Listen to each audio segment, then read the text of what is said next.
हमें सीनियर्स ने कहा है हमारे कॉमर्स में सबसे टफ अकाउंट्स है, सबसे टफ अकाउंट्स है। सो हमारा माइंडसेट भी यही है, यार अकाउंट्स तो बड़ी टफ है। हमने ये सोच लिया 11th में आए हैं, अकाउंट्स प्रैक्टिकल सब्जेक्ट है तो टफ ही होगा।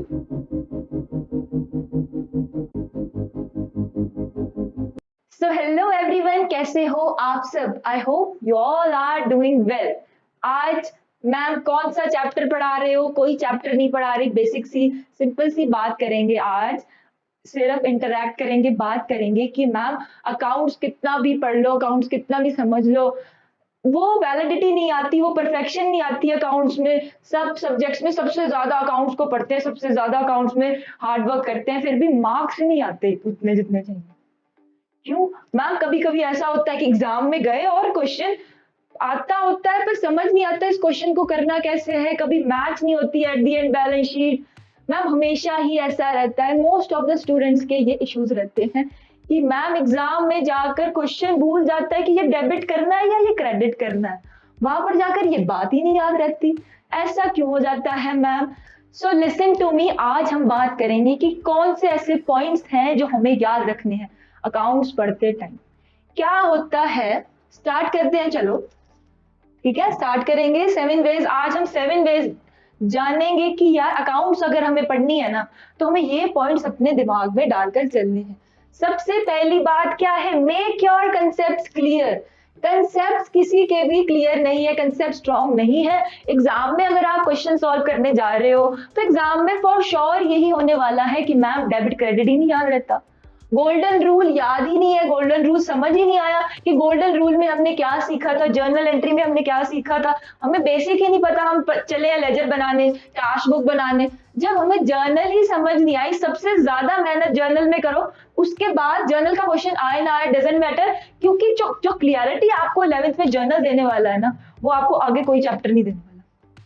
और अंडरस्टैंड करो डबल एंट्री सिस्टम। अगर आपको ये पता है ना कि हर ट्रांजैक्शन का 2 इफेक्ट होने वाले, इक्वल एट दी एंड, हमें सब कुछ डेबिट क्रेडिट को इक्वल लाना है, तो आप सब कुछ सोच के चला करेंगे। ये बात आपको समझ में आ रही? कंसेप्ट बच्चे के क्लियर नहीं है। क्या होता है एग्जाम में, मैं बताती हूँ क्या होता है। डेबिट साइड में क्या आ जाता है? डेबिट साइड में 14,800 आ रहा है, यहाँ पे इस साइड में आ रहा है 15,000। कहाँ गए 200 रुपीज? पता ही नहीं, डिस्काउंट हो या कुछ भी हो, याद ही नहीं होता उस टाइम, समझ ही नहीं आ रहा। क्योंकि जब हमने प्रैक्टिस करी थी, हमने क्या करा, इलस्ट्रेशंस करी, इलस्ट्रेशंस करते करते क्वेश्चन पढ़ा, बीच में आंसर देख लिया, अच्छा ये आंसर लिख लो, ये तो मुझे पता था। यही तो गलती हम करते हैं, इलस्ट्रेशंस करते टाइम क्या करते हैं, कॉपी कर लेंगे। होमवर्क देंगे टीचर्स, कॉपी कर लेंगे। क्यों क्यों अपना माइंड नहीं यूज करते? Why are you not using your mind? Concept समझ आएगा तो मजा आने लगेगा काउंट्स करने में। कंसेप्ट समझोगे तो अपने आप डेबिट क्रेडिट करने में इतना अच्छा लगेगा, कहोगे यार I know this, I can do this. So concepts को अपने इतना क्लियर रखो, इतना क्लियर रखो कि अकाउंट्स आपका फेवरेट सब्जेक्ट बन जाए। अकाउंट्स इतना कोई टफ नहीं है, जब तक आप कंसेप्ट नहीं जान लेते तब तक अकाउंट्स टफ है। आई नो कि 11th के लिए सब्जेक्ट नया है, हमें कुछ भी नहीं पता, हमारा माइंडसेट क्या है, हमें सीनियर्स ने कहा है हमारे कॉमर्स में सबसे टफ अकाउंट्स है, सबसे टफ अकाउंट्स है। सो हमारा माइंडसेट भी यही है, यार अकाउंट्स तो बड़ी टफ है। हमने ये सोच लिया 11th में आए हैं, अकाउंट्स प्रैक्टिकल सब्जेक्ट है तो टफ ही होगा। टफ है फॉर श्योर, बाकी सब्जेक्ट से ये हार्डवर्क मांगता है, बट हार्डवर्क करोगे तो रिजल्ट भी आपको अकाउंट्स बनाकर देगा। ऐसा नहीं है अकाउंट्स में बच्चों के मार्क्स नहीं आते, अकाउंट्स में बहुत अच्छे मार्क्स स्कोर करते हैं बच्चे, बट उसके लिए आपको थोड़ा सा स्मार्ट वर्क करना पड़ता है और थोड़ा सा हार्ड वर्क करना पड़ता है। स्मार्ट वर्क क्या है कि कंसेप्ट समझो, और या फिर हार्ड वर्क करना है तो सारी बुक्स के क्वेश्चन कर लो। स्मार्ट वर्क यह है कि कंसेप्ट समझो, एक बार 2 बार क्वेश्चंस करो, कंसेप्ट अगर समझ आ गया, क्वेश्चंस के आंसर निकल रहे हैं तो समझ जाओ कि आपको समझ आ चुका है। ये आपका बेसिक पॉइंट है, ये आपको याद रखना है कि हमें कंसेप्ट पे ध्यान देना है। कंसेप्ट पे ध्यान देकर चलोगे ना, पूरी बुक इजी बनती जाएगी। नए हो आई नो 11 के लिए अकाउंट्स नहीं है, बट करनी है, अब हमने कॉमर्स लिया है तो करनी तो है। नेक्स्ट जो बात मैं आपको बताना चाहती हूँ कि अपने आप को पूछो वाई। जब डेबिट करते हो ना, जब डेबिट लिख रहे हो, या जब टू साइड में एंट्री डाल रहे हो, या बैलेंस शीट मेंटेन कर रहे हो, या फिर बाय साइड में एंट्री डाल रहे हो, डिस्काउंट को डेबिट क्यों कर रहे हो, डिस्काउंट अलाउड डेबिट क्यों हुआ, इनपुट जीएसटी डेबिट क्यों हुआ।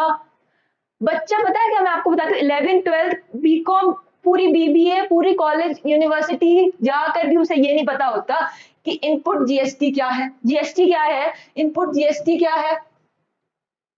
ये भी नहीं पता होता बच्चों को आउटपुट जीएसटी क्यों बोलते हैं उसको। इनके रीजन जब नहीं पता आपको, आप अकाउंट्स क्यों कर रहे हो।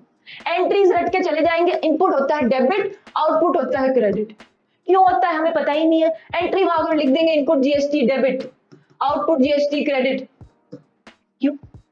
जब अपने आप को पूछा ही नहीं हमने वाई, ये हमारी बेसिक लाइफ से मैच करते हैं, हमें पूछना चाहिए। जीएसटी तो आपके घर में सब पे कर रहे होंगे, बिजनेसमैन है तो सब पे कर रहे हैं, हमें क्यों नहीं जानना कि जीएसटी इनपुट क्यों हो रहा है, इनपुट क्रेडिट क्या होता है, हमें क्यों नहीं पता।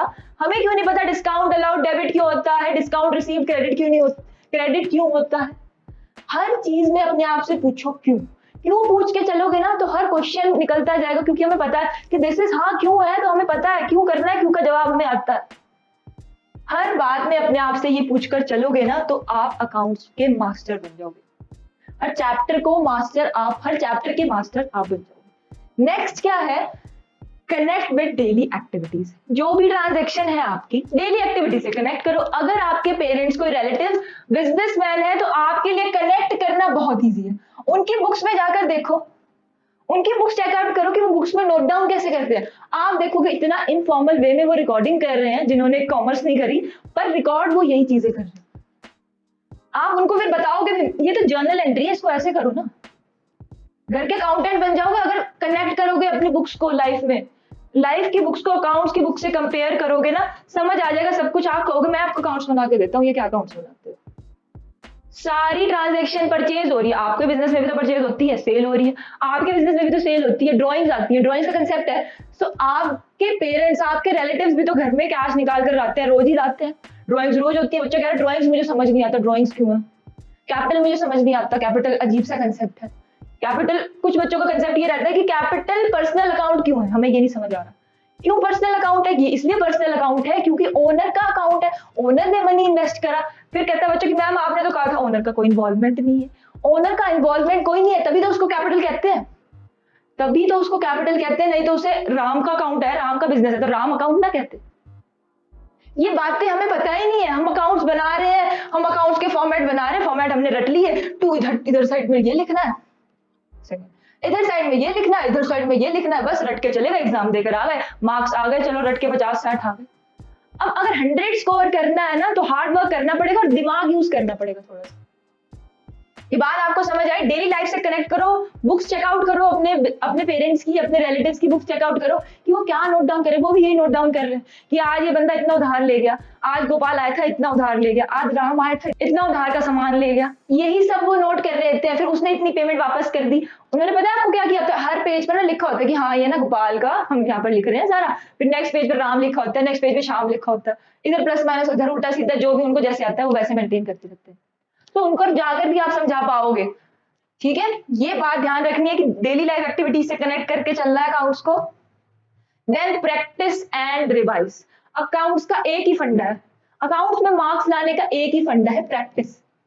प्रैक्टिस तो देखो करनी पड़ेगी। कंसेप्ट समझ लिया, कंसेप्ट समझना जरूरी है फॉर श्योर। अगर आपने कंसेप्ट समझने के बाद क्वेश्चन ही नहीं करा, आपको कैसे पता चलेगा एग्जाम में करना कैसे। जब तक आप पूरे फॉर्मेट के अंदर एंट्री पास ही नहीं करोगे ना, तब तक आपको समझ ही नहीं आएगा करना कैसे है। अब जर्नल एंट्री बच्चा पास कर रहा है, कैश अकाउंट डेबिट नहीं लिख रहा। गलती यही करते हैं एग्जाम में, cash account debit to capital account. Date डाल दी, ठीक है डाल दी।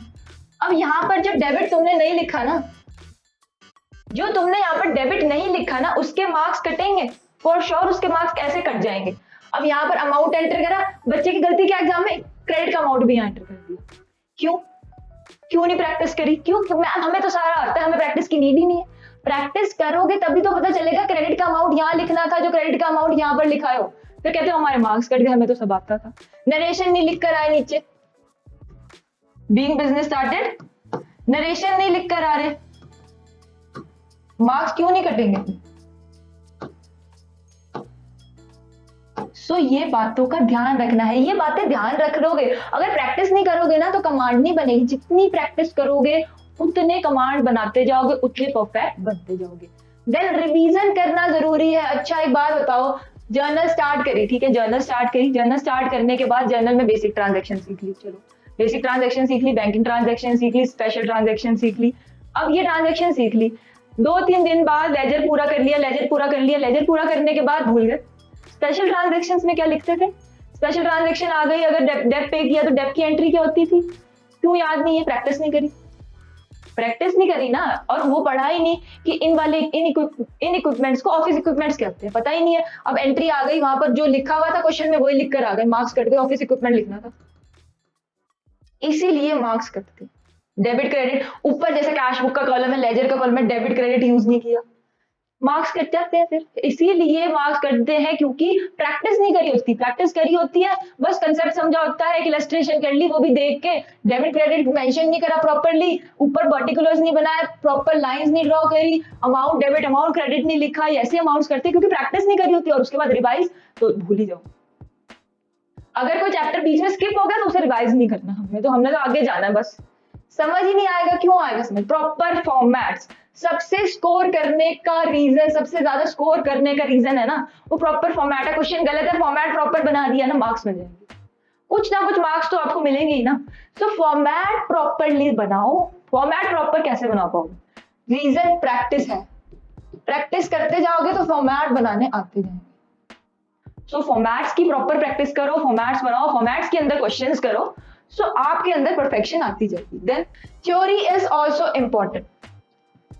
अब बच्चे को प्रैक्टिकल आ गया, कह रहे मैं तो थ्योरी नहीं करके जा रहा, 100 मार्क्स चाहिए या नहीं चाहिए, या अगेन वही 60-70s में स्कोर करना है, सिंपल कॉलेजेस में जाना है, ऐसे ही एमई कॉलेजेस में चले जाएंगे हम तो, हमें तो कुछ अच्छा चाहिए ही नहीं। अगर अच्छा चाहिए तो 100 स्कोर करना सीखो, 100 score, best to best score करना सीखो, और बेस्ट टू बेस्ट स्कोर करने के लिए सब कुछ तैयार करना पड़ेगा। प्रैक्टिकल कर लिया, थ्योरी आसान है प्रैक्टिकल करने के बाद, अगर प्रैक्टिकल प्रॉपर्ली किया है, पर थ्योरी को पढ़ना भी जरूर है। ये नहीं है कि थ्योरी नहीं पढ़ी, हम तो थ्योरी पढ़े बिना ही लिखाएंगे, ऐसा नहीं होता। कुछ डेफिनेशंस है यार, याद तो करनी पड़ती है, तो वो याद करनी पड़ेंगी आपको। तो थ्योरी भी इंपॉर्टेंट है, थ्योरी पर भी ध्यान देना है हमें, थ्योरी के भी मार्क्स होते हैं, थ्योरी के भी क्वेश्चन हमारे आते हैं, तो थ्योरी पर भी हमें ध्यान देना है। ये हमने आज स्ट्रेटेजी जान ली। अब अपनी पढ़ाई पर जाकर सब ध्यान देंगे, इन पॉइंट्स को याद रखेंगे पढ़ते टाइम, अपने स्टडी आवर्स हम मेंटेन करके चलेंगे, रोज 2 घंटे मिनिमम, अभी पढ़ाई स्टार्ट करी है, 2 घंटे मिनिमम अकाउंट्स को देंगे, रोज प्रैक्टिस करेंगे, 2-3 दिन बाद रिवाइज करेंगे, या फिर हर संडे को हम पिछले चैप्टर्स रिवाइज करेंगे। ऐसे अगर हम करके चलेंगे तो हम स्कोर कर सकते हैं बेस्ट, जो भी हमारा बेस्ट है वो हम स्कोर कर सकते हैं। Okay, that's all for today. मिलते हैं नेक्स्ट लेक्चर में, अब पढ़ाई के लेक्चर में मिलेंगे। ये आज हमने कुछ बातें करी, इनका आपको ध्यान रखना है।